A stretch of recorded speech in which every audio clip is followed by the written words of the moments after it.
Bonjour et bienvenue sur les ondes de Radio Taïwan International. Vous écoutez tout de suite le courrier des auditeurs. 你好，你好，你好，你好，你好，你好，你好，你好，Hello，Hello， Guten Tag，Guten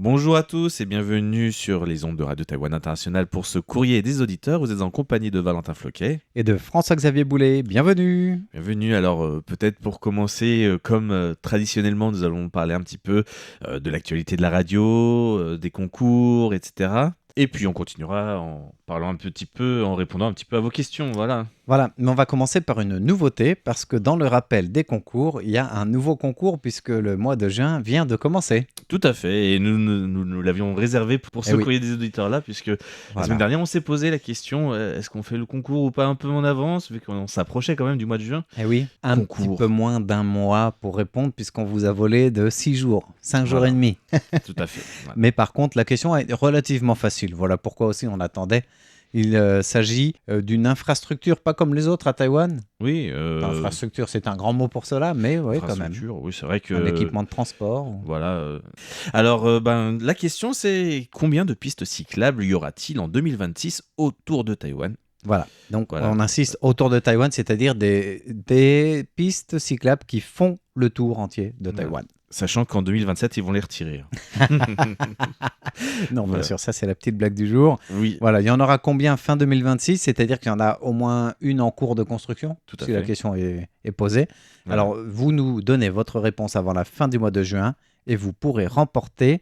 de superbes porte-clés RTI Wow. Bopomofo. En fait, vous avez donc les caractères calligraphiés, un peu stylisés, Oui. avec le Bopomofo à côté. Le Bopomofo, si vous ne connaissez pas, c'est le juin, la phonétique qui permet d'apprendre la prononciation des caractères Voilà. à Taïwan. Et donc, ces ce porte-clés-là, je trouve porte-clés très mignons. Ils sont un peu transparents. RTI avec la phonétique chinoise à côté. C'est sympa. Voilà, ils sont un peu mi-transparents, un peu plexiglas avec les caractères à l'intérieur. Je les trouve très mignons. Voilà, moi j'ai trouvé ça très original pour une fois pour une fois, j'exagère, mais c'est quelque chose qui sort de l'ordinaire de ce que RTI est capable de produire comme petits goodies, quoi. Et ça, Oui. c'est pas mal. Alors, la grande question importante, c'est combien de porte-clés sont à gagner ? Et là, je pense qu'il va y avoir parmi les participants quasiment que des satisfaits ou presque. Voilà, il y aura 19 plus 1 gagnant. Voilà. Pourquoi plus 1 ? Parce que j'en avais piqué un qu'on m'a demandé de remettre dans la boîte, donc à l'origine. Non, bien sûr, il y a 20 gagnants de ce porte-clés. Oui. Mais c'est vrai que j'aimerais bien en avoir un, moi. Pareil. Mais bon, Voilà. On préfère les donner quand même aux auditeurs. Pour être Bien honnête. sûr, bien sûr. Alors, en dehors du concours mensuel, il y a le rappel du concours trimestriel, avril, mai, juin. C'est pas une question, mais c'est une participation puisqu'on vous demande de citer au moins 3 mesures prises à Taïwan au niveau du gouvernement central ou des collectivités locales pour encourager la natalité. Ouais, il y en a plus que 3, je peux vous le dire. Oui, voilà. Il y en a eu quelques-unes et beaucoup d'annonces, en tout cas, Alors, ou de projets. Si on demandait des mesures efficaces, il y en aurait peut-être moins que 3. Ah ouais, là, c'est... Mais ça, c'est une autre question. Mais cela ne nous regarde pas, pardon. Voilà. Alors, oui, donc... non. Et en cadeau pour ce concours trimestriel. 3 tongs parce qu'on n'a que 2 pieds, donc on s'est dit qu'on allait en donner 3. Voilà, non, ce sont des tongs ou sandales taïwanaises typiques en magnette. Voilà. Et ça permet de tenir votre liste de courses Ouais. ou le dessin de vos enfants sur Votre frigo. le frigo, par exemple. Voilà, par exemple. Ou alors, si vous avez Bonne idée. un mur métallique, ça se fait de plus en plus maintenant dans des ateliers ou dans des bureaux, vous pouvez le mettre là aussi. Voilà. En parlant de murs métalliques, je ne sais pas si tu as vu la nouveauté qui était présente au salon Computex Innovex de cette année. Non, parce Il y a que vous y étiez allé, mais je n'y suis pas encore allé, donc je ne sais pas. Voilà, eh bien, il y a une start-up française présente sur le stand national. On en a parlé d'ailleurs dans l'émission, enfin dans le décryptage spécial jeudi consacré à cela, qui a créé un capteur ultra fin, adaptable à tout support et qui rend tactile même les supports métalliques. Ok. Les supports en bois, en plastique, en verre, métallique deviennent en fait des écrans interactifs Ok. grâce à ce capteur qui apparemment a été un peu un produit chouchou sur ce salon assez prisé. Ah oui, oui. Voilà. Ouais, alors, c'est une boîte spécialisée en capteurs à la base? C'est Nanomed, Nanomed, ok. une start-up spécialisée en effet dans le développement de ces capteurs. Oui. Et là, leurs capteurs, ils sont tellement ultra fins que en fait, si ça marche sur le métal, c'est qu'ils ont développé une technologie qui permet de détecter les micro-déformations en posant le doigt, par exemple, sur même le couvercle d'un ordinateur, ça pourrait marcher. Ouais, ouais. Voilà. Donc ça, ils en sont à l'étape de la conceptualisation est faite. Maintenant, ils ont fait des mini-séries pour prouver en fait ce qu'on appelle le proof of concept. Oui, le Voilà, c'est ça. proof of concept, c'est ça. POC. Et voilà. Et du coup, ils sont sur le salon. Ils étaient là sur le salon Innovex pour trouver des partenariats taïwanais parce que c'est assez demandé aussi. Voilà, voilà. Donc voilà pour cette question. On va peut-être ensuite passer à la. On a pas mal de petites annonces à faire. Ah non, il y a aussi une activité spéciale après les questions des concours. C'est ça. Et on peut dire aussi que d'ailleurs, les fanions, c'est fini. Oui. C'est ça. Voilà. Pour ceux qui n'étaient pas au courant, on l'avait déjà annoncé la semaine dernière qu'il restait plus qu'une journée. Ben là, maintenant, voilà, mais guettez votre boîte à lettres, puisque... Alors, ça va peut-être demander un petit peu plus de temps. C'est bien de rappeler qu'il y avait cette activité des fanions pour le mois de mai, c'est-à-dire qu'il fallait envoyer des rapports d'écoute en demandant ce fanion. Guettez votre boîte à lettres. J'ai vu Christian Guébaodo ou d'autres auditeurs ont demandé si c'était envoyé. Ça va l'être. On attendait la fin du mois de mai pour que notre préposé au courrier, job étudiant, donc Pénélope, qui s'occupe de vos courriers, puisse traiter ça.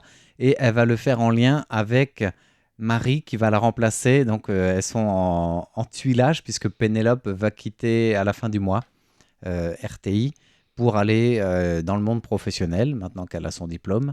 Et Marie, qui est étudiante également au département français de l'Université catholique Fougen, va prendre la suite. Donc là, elles sont en passation de témoins pour ce petit travail-là. Donc ça va peut-être demander un petit délai pour le recevoir, mais n'hésitez pas à redemander si jamais vous n'avez rien d'ici un mois. Tout à fait. Voilà. Alors ensuite, encore une activité spéciale dont on doit vous parler, c'est celle du mois de juin, avec, en lien avec le 19 mai. Ah, alors, le 19 mai, c'est passé. Voilà. Mais c'est pas ça la question. Et la question, c'est qu'est-ce qui est célébré ce jour-là et depuis quand? Voilà, à Taïwan, bien sûr. Parce que, voilà. Je pense que, je sais pas, au Timor, ça ne nous intéresse pas forcément ici. Voilà, oui, donc non pas qu'on ait quelque chose contre le Timor, mais c'est parce que la question concerne Taïwan, évidemment. Alors, c'est une activité spéciale, pas un concours, c'est un surplus. Voilà. Pour tenter de remporter des petits cadeaux gagnants. Il y en aura 5, tous très mignons. Voilà. Parce que justement, Sasa a participé à cette activité du 19 mai, donc on ne peut pas trop dire ce que c'est ces cadeaux, mais il y a vraiment des petits cadeaux spéciaux pour ceux qui auront participé avec la bonne réponse. Voilà. Et donc, voilà pour tout ce qui est concours. Oui. Où on vous demande une participation, voilà. En dehors bien sûr des rapports d'écoute, et oui, qui sont toujours très bienvenus à RTI. Et on a d'autres annonces à vous faire aujourd'hui. C'est un courrier assez chargé en annonces, tout à fait. Notamment le service qui traite les courriers de RTI a envie de vous dire que les petits colis plats peuvent être envoyés en Europe notamment, donc ça concerne la plupart de nos auditeurs, en format normal, sans taxe. Mais il faut que ce soit des petits colis plats. Donc même une carte postale, une carte QSL ou un courrier normal, s'il est envoyé en colis plat, il a plus de chances d'arriver normalement que s'il est envoyé en format lettre. Allez savoir pourquoi, ce sont les nouvelles règles de la poste taïwanaise, française, européenne en fait aussi. Mais à l'exception de 2 pays, pour l'instant en tout cas, l'Autriche et l'Espagne. Donc ça ne peut pas être envoyé en petits colis plats. Là on pense aux cartes QSL ou à d'autres petits cadeaux de la radio. Donc on continue ce format-là pour le service français, puisque nos auditeurs en Afrique, au Canada, Belgique, France ne semblent pas avoir ce problème-là. Mais la radio demande à ce que vous nous signaliez tout de suite si vous refusez un colis parce que vous êtes taxé dessus.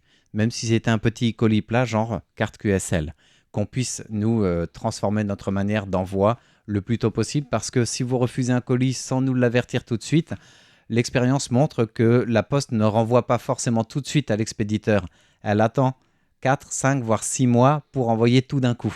Du coup, on ne sera pas mis au courant tout de suite. Alors, n'hésitez pas à nous signaler si vous rencontrez le même problème que nos auditeurs en Espagne ou en Autriche. Voilà, ça c'est pour l'annonce qui concerne les envois des courriers de RTI vers l'étranger. On a une autre petite annonce qui concerne cette fois-ci une demande d'un auditeur. Il s'agit de Philippe Marsan, un auditeur fidèle, qui nous rappelle que bien sûr ce week-end, au moment où notre émission est diffusée, les amis de la radio se rencontrent dans le Perche. Donc c'est le Radio Club du Perche, mais les amis de la radio en général, cette association en plus du club, font leur réunion annuelle. Donc on leur souhaite bien sûr un excellent week-end. On espère que vous avez le temps entre deux activités, forums, rencontres, fêtes, de nous écouter tout simplement. Et on vous salue à cette occasion. Alors, une autre annonce concernant l'activité de la radio que beaucoup attendent. Je pense au fait de la diffusion en direct qui a lieu chaque été ou presque depuis quelques années maintenant. C'est vrai. Et Paul Jamet nous demandait où ça en était pour cette année. La réponse, c'est qu'au mois de juin, on est censé préparer une diffusion de tests pour savoir les fréquences que vous préférez, qui fonctionnent le mieux, pour pouvoir, comme les années précédentes, faire la diffusion en allemand au mois de juillet et la diffusion en français au mois d'août. Voilà. Mais tout ça est en préparation, on n'a pas encore de confirmation de quoi, comment exactement, tout n'est pas encore validé, donc on attend un petit peu les informations officielles pour pouvoir vous les communiquer. Oui, parce que donc c'est diffusion directe depuis Tamsui en ondes courtes, et du coup il faut savoir quelle fréquence est exploitable. Alors ils sont en train de justement finaliser tout cela, et dès qu'on en saura plus, bien sûr, on vous le dira. Tout à fait. Voilà, mais on espère qu'il y aura bien sûr la saison estivale de diffusion directe depuis Tamsui 2026. Voilà. Alors, au niveau des annonces, on en a encore une autre à vous faire, importante, n'est-ce pas ? Importante, pour moi un petit peu, parce que je viens de célébrer quand même ma 7e année le 1er juin dernier. À RTI. À RTI. Waouh, ça passe vite. Et donc, l'annonce, c'est que je m'en vais. Je quitte RTI le 15 juin. Voilà.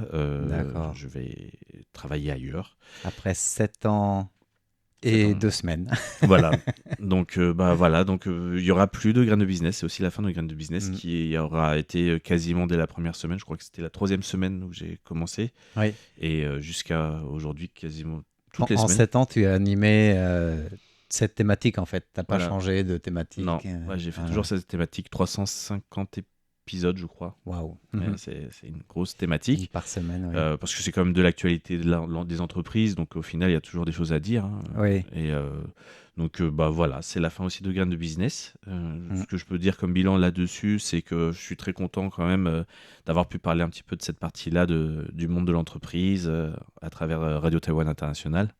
J'ai appris beaucoup, bien sûr, à travers aussi... toute la partie technique, journalistique de Radio Taïwan International. J'ai essayé d'apporter un peu mes connaissances aussi en réseaux sociaux. Voilà, donc... c'est ce que je voulais te demander, ton ressenti de cette année, parce que tu es arrivé à RTI, je me rappelle, tu nous disais que tu n'avais pas d'expérience de journalisme en tant que tel avant, en fait, justement.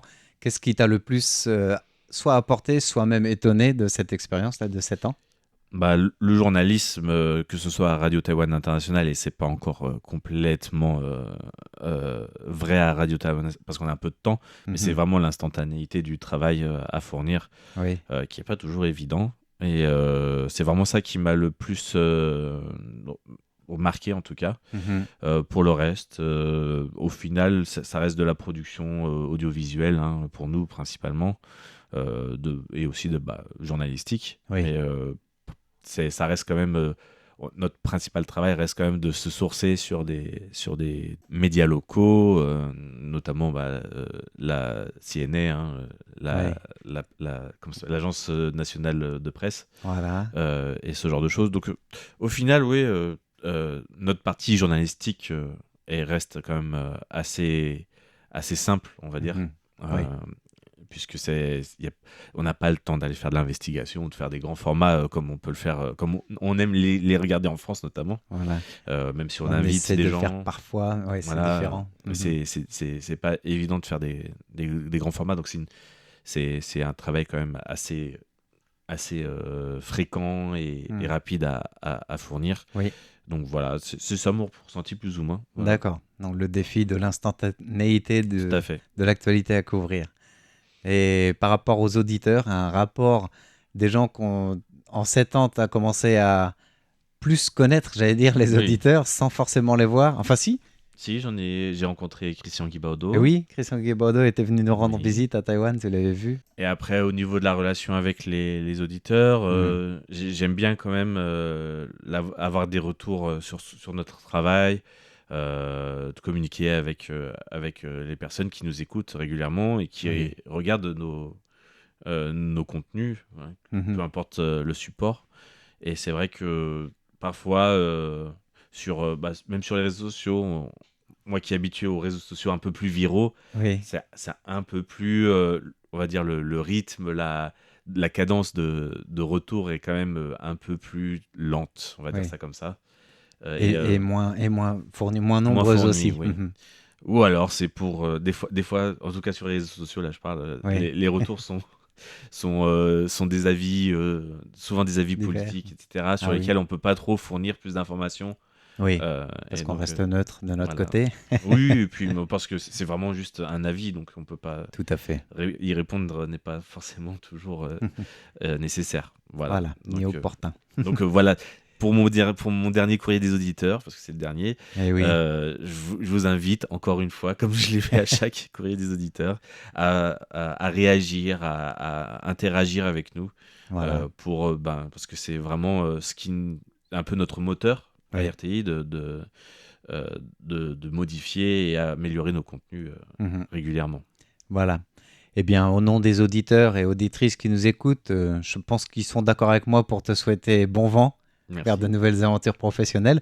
Toujours du côté de Taïwan, Alors, en ligne, en ligne, là, d'accord. le Mais métier... tu quittes pas Taïwan, quoi. Non, je reste à Taïwan pour l'instant. Ok. Mais là, le métier que j'ai pour l'instant, c'est un métier en ligne où je travaille pour une société chinoise. Voilà. D'accord. Et je fais, je peux le dire, hein, j'ai aucun secret, je fais de la traduction pour des microdramas. Si vous connaissez les D'accord. microdramas, Comme des séries. c'est des séries sur téléphone portable à travers des applications. D'accord. Et donc, c'est de la surproduction, et donc c'est vraiment beaucoup d'efficacité. Il y aura de l'audio aussi ou que de la traduction? Que de la traduction pour l'instant, parce que l'audio, il faut avoir son propre studio avec sa propre équipe, en fait. Il faut être au D'accord. moins 4 personnes pour pouvoir faire un Ah oui. doublage, parce que c'est toute la série en une équipe, en un studio, en une fois. Waouh. Mais Voilà. tout est comme ça, en fait, dans ce genre de production. D'accord. Et c'est vraiment l'efficacité au maximum. Parce que ce genre de société, là, la plus grosse qui fait ça dit qu'ils font 3000 dramas, 3000 séries Oui. par an. Waouh. Ça en fait 10 par jour, à peu près, un peu moins. D'accord. Ah ouais, c'est un gros challenge, un ouais, gros c'est défi. Là, gros dans volume lequel de tu te production. lances. Voilà. Alors, moi, je suis juste ce qu'on appelle Au le niveau de la proofreading. production. Je fais la relecture, en fait, de ce qui est généré par l'IA, même toute la traduction des trucs. D'accord, il tout est passe d'abord par l'intelligence et donc, artificielle voilà. et tu corriges, modifies. Voilà. Avec, Oh. faut quand même avoir la connaissance de la langue d'origine pour pouvoir, J'imagine bien. un peu jongler et avoir un peu de souplesse au niveau de la traduction. D'accord. Voilà. D'accord. Eh bien, bon courage, bonnes nouvelles aventures. Merci. Et puis, tu vas passer du côté des auditeurs. Tu continueras de nous écouter. Voilà. Je vais faire je vais essayer Tu de vas faire nous envoyer des questions. Voilà. Je vais essayer de faire ce que je vous demande depuis 7 ans maintenant. Voilà. Parce Ah que bah, sinon, super. ça serait mal, comment dire, représenter ce Oui, pourquoi c'était je tiens dommage. à travers RTI. Voilà. Voilà. Eh ben, bon vent et puis merci de cette séquence d'émotions. Merci. Alors, on a aussi des réponses à apporter à nos auditeurs pour des questions reçues tout au long de cette semaine. Oui. On a notamment des questions qui concernent... Une question de Daniel Villon, Oui. assez courte, celle-là, et qui est un peu encore à la charnière entre l'actualité de la radio et les questions de nos auditeurs, D'accord. qui concerne une soudaine voix qui Ah serait oui. apparu dans nos journaux et dans nos blagues. émissions, Mhm. qui était inconnue apparemment pour elle, pour Danielle Villon. Et elle nous demande donc si c'est une vraie personne ou de Voilà. l'intelligence artificielle. Alors, ce n'est pas de l'intelligence artificielle, donc c'est une vraie personne, mais ce n'est pas lié non plus au départ que tu viens d'annoncer. Non, Donc, c'est c'est un stagiaire. Stagiaire. Voilà. qui répond au doux nom de... Comme moi, Valentin. Voilà, donc nous avons 2 Valentins dans l'équipe. Alors, pour la petite histoire, il s'appelle Valentin le jeune et je m'appelle Valentin le vieux par défaut. Voilà. Ça, Voilà. ça me C'est rajeunit Valentin pas. le jeune qui a choisi lui-même ce surnom, non? Ah non, non, Non, je crois, j'ai je oublié crois, comment c'est venu. je crois que c'est spontanément. venu directement. Voilà, parce qu'à force de voir nos 2 têtes se retourner en même temps, il a fallu faire un choix et une distinction entre nous 2. Voilà. Voilà, à un moment donné aussi, nous avions 2 Thomas à RTI, service français. Un Thomas qui venait de Belgique, qui travaillait à temps plein avec nous dans l'équipe de rédaction, et un stagiaire. Thomas de Belgique était très grand et notre stagiaire était plutôt petit. Donc nous avions Thomas le grand et Thomas le petit. Et là, c'est Valentin le jeune, Valentin Le vieux. le vieux. Voilà, mais bon, je l'assume. On va dire que c'était plus en rapport à l'ancienneté dans la société. Mais Voilà, par avec plein respect. d'affection. Voilà. On aurait pu m'appeler Lao Liu aussi, hein, si on voulait. Parce que mon nom de chinois, c'est Liu. Mais bon. Voilà. En tout cas, pour en revenir à Valentin, cette nouvelle voix à l'antenne, bien sûr, il assume des doublages, il nous aide pour des enregistrements, il anime un petit peu Instagram notamment, en Oui, réseau social, et pas mal. aussi tout ce qui est story, etc. Oui. Il publie. Donc, s'il vous plaît, encore une fois, Valider, aimer, voilà, commenter. valider, regarder les stories de RTI. C'est vraiment notre meilleur moyen de communiquer avec vous Oui. et de vous informer. Donc Oui, oui. voilà, suivez nos comptes aussi Voilà. si vous ne le faites pas. Si vous avez Instagram ou Facebook, Oui. parce que automatiquement maintenant, tout est méta. Hein, la société méta. Et Et donc, ce qui est sur Instagram est par défaut sur Facebook, plus ou moins. voilà, Même si on ne fait pas la chose inverse, que ce qui est sur Facebook reste sur Facebook en général. tout à fait. Voilà. Alors aussi, pour préciser, donc Valentin ne fait pas que du réseau social ou des doublages pour nous, il prépare une petite émission, donc il y aura une série d'émissions Mhm. préparées par Valentin le jeune, qui est Voilà. en cours de finalisation et qui devrait donc être diffusée dans les semaines, voire mois qui viennent. Alors, Et pour- écoutez-nous. Oui, de toute façon, il sera invité au courrier des auditeurs à présenter lui-même cette série quand tout sera prêt, donc sans doute début juillet par exemple. Et ce sera diffusé, on ne sait pas sur quelle thématique, sur quelle émission. Alors sur c'est quoi. une émission qui est un petit peu liée à l'histoire, mais pas que l'histoire, à l'histoire et la stratégie, je crois, au niveau militaire de la République de Chine, Taïwan. Oui. Voilà, donc il y aura plusieurs volets, un peu plus historiques, un peu plus stratégiques, y compris à l'évolution jusqu'à aujourd'hui. Et c'est un gros défi que Valentin s'est lancé, mais il a trouvé quand même des bons intervenants pour égayer son propos et puis aller en profondeur dans ces questions finalement d'actualité aussi. Voilà, donc pour cette question de Daniel Villon. En tout Oui. cas, merci. Et nous avons une autre question à laquelle nous avons envie de répondre, qui nous est adressée par Jacques Augustin cette semaine, avec des rapports d'écoute là encore très réguliers, et qui voulait savoir si à Taïwan, il y avait beaucoup de succès dans les enseignes ou magasins qui se lancent dans le 24 heures sur 24, 7 jours sur 7. Déjà, s'il y en avait beaucoup, et si ça marchait, et puis quel type de produits sont vendus. Alors la réponse, beaucoup, quand on pense aux magasins de proximité, aux convenience fait. stores, il y en a beaucoup, que ce soit 7-Eleven, que ce soit Family Mart pour ces supérettes. Il y a plus de 10 à 12 000 enseignes sur toute l'île principale de Taïwan, rien qu'à ces 2 marques. Et en termes de densité, c'est le deuxième lieu au monde avec le plus de magasins de proximité. Oui, là, c'est un quadrillage omniprésent. Et le premier étant la Corée du Sud. Voilà. Mais ça se bat chaque année. Hein. Taïwan rattrape un petit peu la Corée du Sud apparemment. Donc à voir si un jour Taïwan n'est pas encore une couronne, la place de premier dans ce domaine. Et comme leur nom l'indique, ces magasins de proximité sont très pratiques et ils vendent un petit peu de tout dans ces supérettes. Il y a, avant de rentrer un peu dans le détail de ce qui est vendu ou de leur succès, il y a d'autres marques qui font aussi du 24-24, 7 jours sur 7. Il y a bien sûr certains hypermarchés, supermarchés. Je pense notamment à certains magasins Carrefour. Alors oui, on est en train de changer le nom de l'enseigne Carrefour, mais il y a certains lieux où c'est ouvert 24 heures sur Tout à 24. fait. Le plus connu et l'un des plus touristiques est celui de Ximending, Voilà, qui est à la rue Guilin, un peu au sud de Ximen. c'est ça. Et puis, il y en a dans d'autres lieux, hein, pas que à Taipei, donc à Oui. Hualien. Il a été à un moment donné ouvert 24 heures sur 24. Je ne sais pas si c'est encore vrai aujourd'hui.